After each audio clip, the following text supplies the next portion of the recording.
When you play blast, you'll see these. The compression, and you can say millions of colors, 1,000 to 256. You can choose the type of animation you want to save out. So what's really nice here is to maybe save something that's a little bit smaller for the internet. So the H.264 is a very nice setting for that. So I'll use the compression of H.264 and I'll put a medium compression on it. Okay, now what will happen is when I play blast it, I'm play blasting it in this window this time. In the movie file, play blast.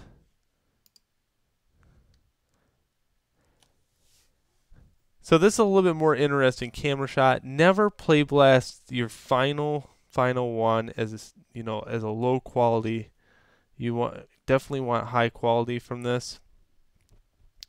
This is definitely what they want to see is, this scene set up and how it works through play blast more than they probably want out a rendered scene if you have some professional look at your work. So still got to fix those blocks. That one is just kind of floating there. It's just telling me that animation isn't on that and there's a Newton field attached to it.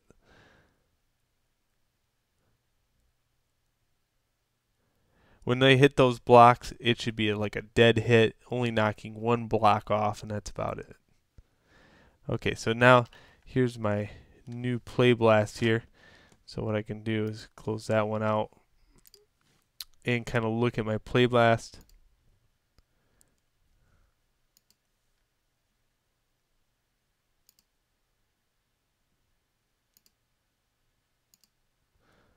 So that's 26 megs.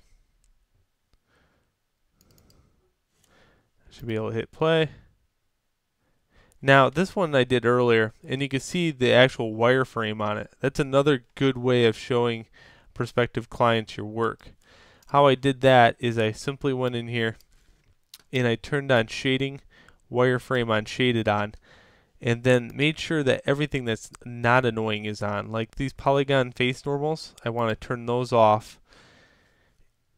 And maybe I want to zoom in just a little bit. That way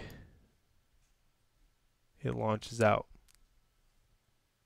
There we go. That's a little bit better. So set your camera up right.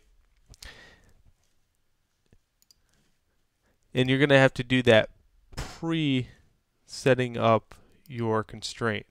So if I ever need to actually switch out that constraint on the camera, notice that the camera is maintaining an offset. Okay, and the offset is in X. Okay, so what I'll have to do is move that there, and then it can actually move with that new offset. So this is the maintain offset ratio right here that you can change.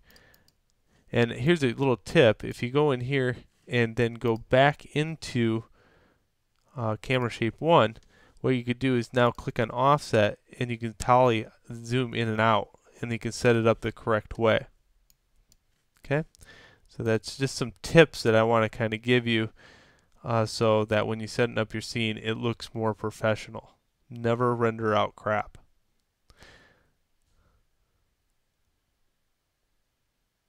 Alright, so there we go. Just wanted to kind of touch base so you don't render out that little tiny catapult, because I know students will do that for some reason. Alright, enjoy and have a good one. And until next project.